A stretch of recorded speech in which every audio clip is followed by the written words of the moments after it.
예배 자리에 나오신 성도님들을 주님의 이름으로 환영하고 축복합니다. 우리 함께 사도신경으로 우리 신앙을 하나님께 고백하겠습니다. 전능하사 천지를 만드신 하나님 아버지를 내가 믿사오며 그 외아들 우리 주 예수 그리스도를 믿사오니 이는 성령으로 잉태하사 동정녀 마리아에게 나시고 본디오 빌라도에게 고난을 받으사 십자가에 못 박혀 죽으시고 장사한 지 사흘 만에 죽은 자 가운데서 다시 살아나시며 하늘에 오르사 전능하신 하나님 우편에 앉아 계시다가 저리로서 산자와 죽은 자를 심판하러 오시리라. 성령을 믿사오며 거룩한 공예와 성도가 서로 교통하는 것과 죄를 사하여 주시는 것과 몸이 다시 사는 것과 영원히 사는 것을 믿사옵나이다. 아멘. 우리 다 함께 찬송가 430장 주와 같이 길 가는 것 함께 찬송하도록 하겠습니다.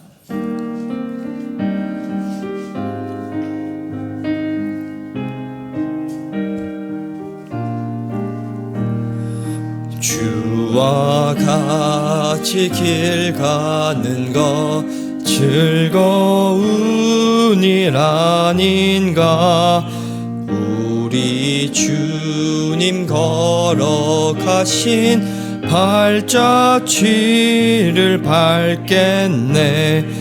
한 걸음 한 걸음 주 예수와 함께 날마다 날마다 우리 걸어가리. 어린아이 같은 우리 미련하고 약하나 주의 손에 이끌리어 생명길로 가겠네. 한 걸음 한 걸음 주 예수와 함께 날마다 날마다 우리 걸어가리. 꽃이 피는 들판이나 험한 골짜기라도 주가 인도하는 대로 주와 같이 가겠네.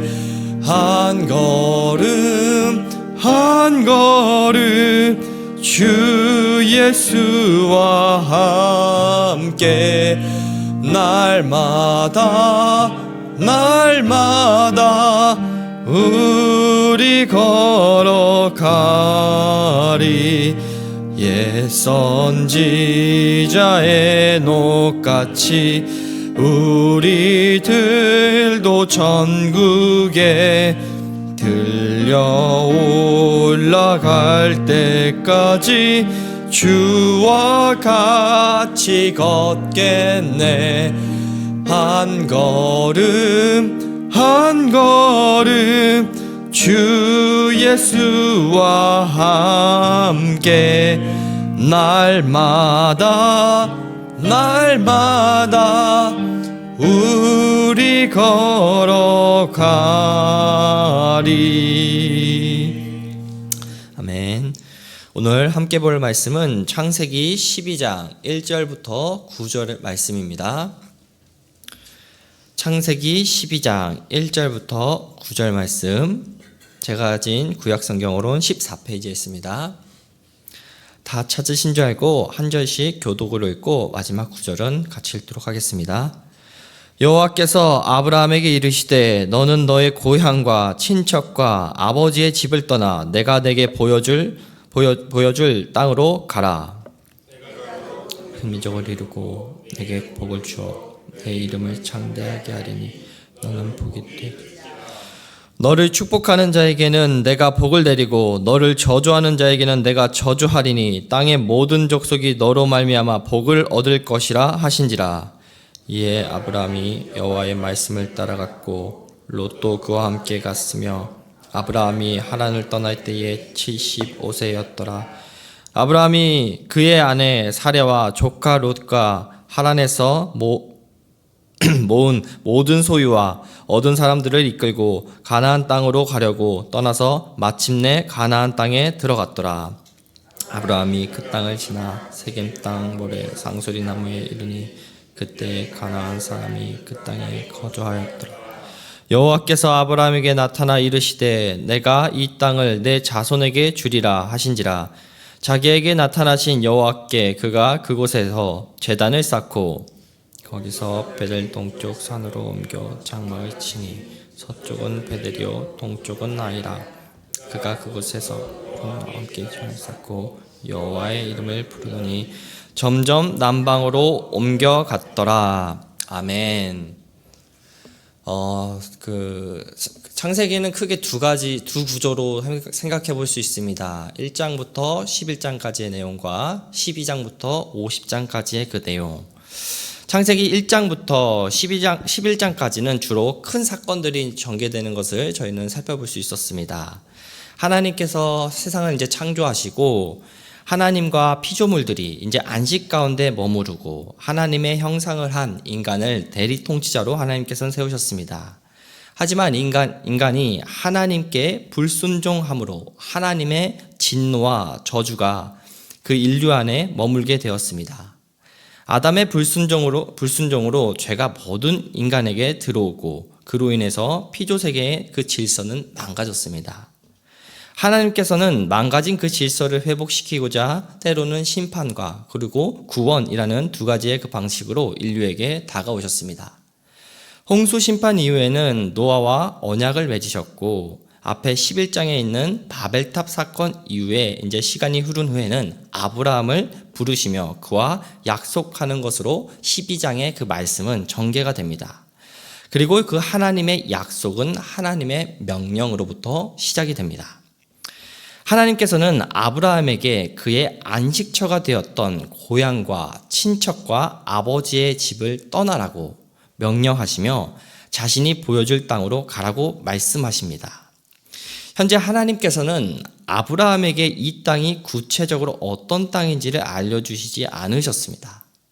이걸 보면서 생각해 볼 수 있는 것은 하나님께서 우리를 부르셨을 때 저에게 동반되어야 하는 그 반응은 우리의 그 믿음과 순종이라는 이 두 가지가 모두 필요하다라는 것을 함께 생각해 볼 수 있습니다. 하나님께서는 당신의 그 백성을 택하여 사용하실 때 어떤 눈에 보이는 가시적인 것만을 바라보면서 나아가는 것이 아닌 보이진 않지만 실존하시는 그 하나님만을 바라보길 원하시는 겁니다.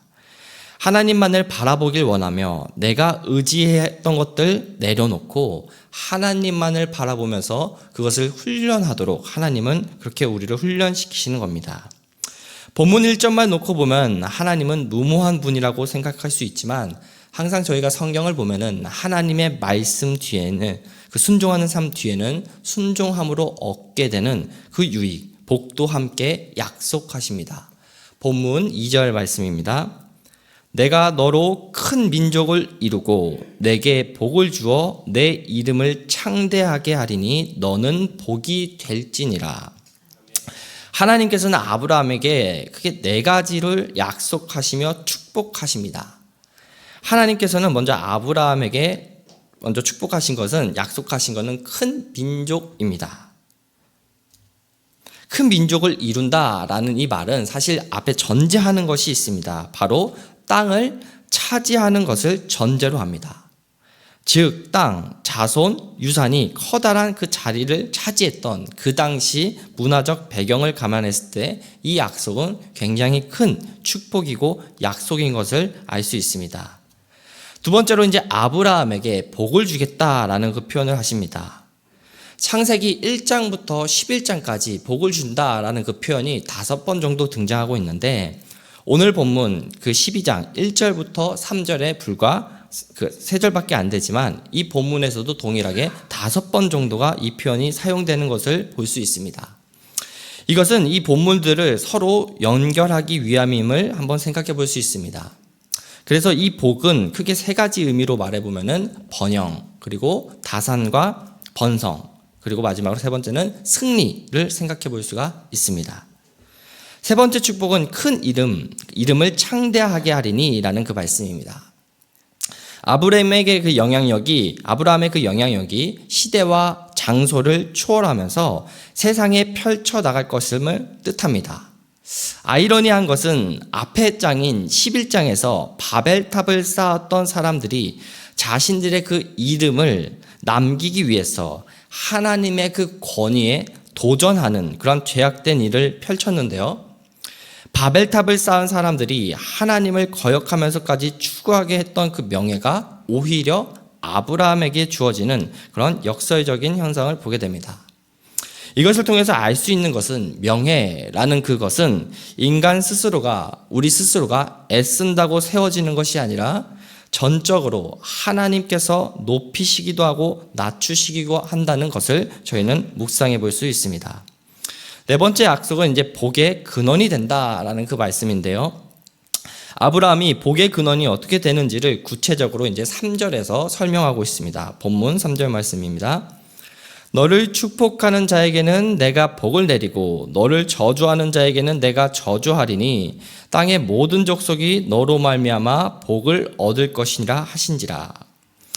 하나님께서는 아브라함이 온 인류의 그 복의 근원이 된다라는 그 말씀을 하고 계시는 겁니다. 그리고 아브라함의 그 순종은 단순히 아브라함의 개인으로 끝나지 않고 온 열방에게 영향을 미치게 된다라는 것을 선포하십니다. 바울은 이것을 갈라디아서 3장 8절에서 이 부분을 복음의 선포로 내다보고 이것을 궁극적으로 아브라함의 그 자손 예수 그리스도를 통해 오시는 복을 가리킨다라고 말하고 있습니다. 그래서 갈라디아서 3장 16절에 보면 이렇게 말하고 있습니다. 이 약속들은 아브라함과 그 자손에게 말씀하신 것인데 여럿을 가리켜 그 자손들이라 하지 아니하시고 오직 한 사람을 가리켜 내 자손이라 하셨으니 곧 그리스도라. 앞에서 저희는 창세기를 통해서 한 사람의 불순종으로 전 인류가 죄의 저주 아래에 놓이게 된 것을 보았습니다. 그러나 하나님께서는 이것을 한 사람의 순종으로 전 인류가 죄의 저주에서 벗어나 하나님의 그 복된 길로 다시금 회복하기를 바라시는 것을 저희는 이 부분에서 살펴볼 수 있습니다. 그리고 궁극적으로 이 회복이 있기 위해서는 한 가지 하나님의 그 말씀에 대한 그 순종이 있어야 한다는 것을 저희에게 이야기합니다. 우리가 일상생활 속에서 승리하는 그 삶을 살기 위해서는 하나님의 약속을 이루며 사는 그 삶을 살기 위해서는 저희들이 먼저 말씀 앞에 겸손히 엎드려지는 그 자세가 있어야 한다는 것을 본문은 이야기하고 있습니다. 아브라함은 실제로 그렇게 하였습니다. 본문 4절에서 저희가 그것을 볼 수 있죠. 이에 아브라함이 여호와의 말씀을 따라갔고 롯도 그와 함께 갔으며 아브라함이 하란을 떠날 때에 75세였더라. 노아가 하나님의 말씀을 온전히 순종하여 방주를 지어 구원을 얻은 것처럼 아브라함도 하나님의 말씀에 순종하여 복의 근원이 되고 복의 통로가 되는 삶으로 나아갔습니다. 그런데 의아한 부분이 있습니다. 말씀에 순종하고 약속까지 받았는데도 불구하고 아브라함 삶에는 여전히 어려움이 동반했다라는 것입니다. 창세기 저자는 의도적으로 4절 끝에 아브라함의 나이를 기록합니다. 그의 나이가 75세라고 이야기하죠. 그리고 본문 6절 끝에 보면은 그가 가려는 그 가나안 땅에 들어섰는데 거기는 아무도 없는 그 땅이 아닌 이미 누가 있었다. 가나안 사람이 그 땅에 이미 거주하고 있었다라는 것을 이야기하고 있습니다. 아브라함에 있었던 그 첫 번째 어려움, 그 75세라는 나이. 아직 자손도 없고 새로운 인생을 시작하기에는 늦은 나이라고 생각할 수도 있습니다. 두 번째 어려움은 가려는 그 땅에는 이미 가나안 사람들이 정착하는 그 환경이 있었습니다. 혼자서 혈연단신인 그 아브라함은 무슨 수로 그곳에 많은 그 가나안 원주민들을 몰아내는데 어려움이 충분히 있었을 거라는 것을 생각해 볼 수 있습니다. 이러한 그 아브라함의 상황을 봤을 때 아브라함이 정말로 어려운 상황 속에서도 하나님 말씀에 순종하는 그 선택을 하였다라는 것을 알 수 있습니다. 아브라함이 어려운 상황 가운데서 순종할 수 있었던 것은 하나님에 대한 그 믿음이 있었기 때문입니다. 즉, 믿음과 순종이라는 그 두 요소는 말씀에 순종할 때 믿음을 하나님께서 허락하여 주시고, 또 반대로 우리가 믿음으로 나아갈 때 하나님께서는 우리가 순종할 수 있도록 우리를 도우신다라는 겁니다. 그래서 그 믿음과 순종이라는 이 두 요소는 서로가 떨어져 있는 독립적인 관계가 아니라 함께 가는 것임을 저희가 생각해 볼 수 있습니다. 그리고 하나님께서는 이런 아브라함에게 나타나시며 어려움을 마주한 그에게 다시금 힘을 주십니다. 7절 말씀입니다.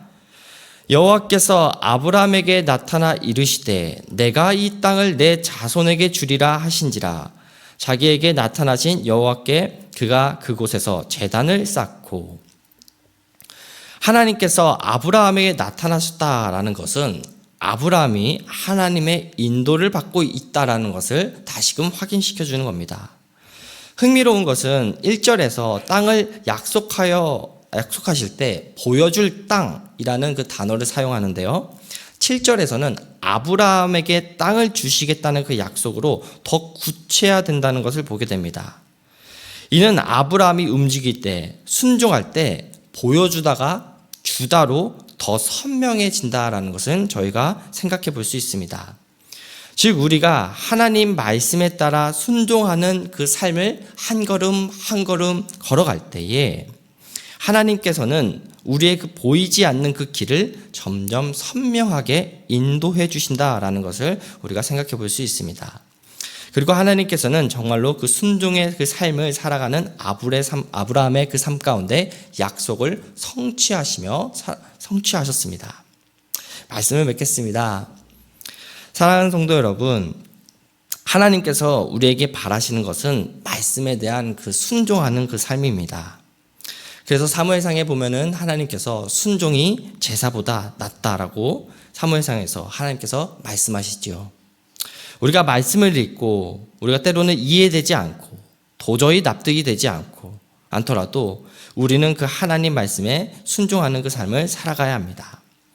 왜냐하면은 하나님께서는 말씀에 순종하는 그 삶을 살아가는 자들과 함께 하시며 그와 동행하시기 때문입니다. 그래서 오늘 한 주를 또 새벽 기도로 시작하면서 내가 말씀에 순종해야 되는 그 부분들이 어디인지를 한번 기도하면서 살펴보면서 주님의 음성을 따라 살아가는 귀한 성도님들 한 분 한 분 되시길 주님의 이름으로 축복하고 기도합니다. 오늘 말씀을 듣고 세 가지를 두고 기도하길 바랍니다. 먼저 첫 번째로는 하나님 말씀을 따라 우리가 순종하는 그 삶을 살아게 해달라고 고백하며 기도하며 나갔으면 좋겠습니다. 두 번째로는 말씀에 순종하는 그 삶을 통해서 하나님의 그 약속을 우리가 누리면서 동행하는 삶을 살아가게 해달라고 기도하며 나갑시다. 마지막으로 이 교구 12여 다락방 기도 제목입니다.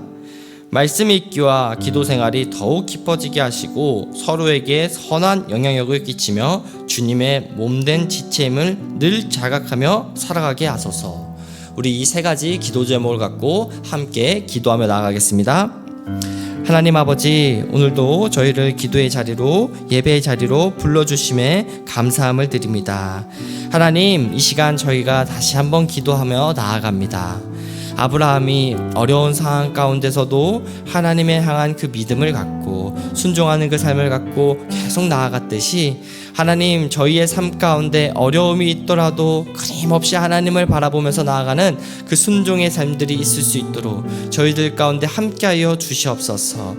하나님, 무엇보다 우리가 순종하려고 할 때에 그 걸음을 내디딜 때에 우리에게 믿음을 허락하시며 보이지 않는 그 길 가운데에 선명하게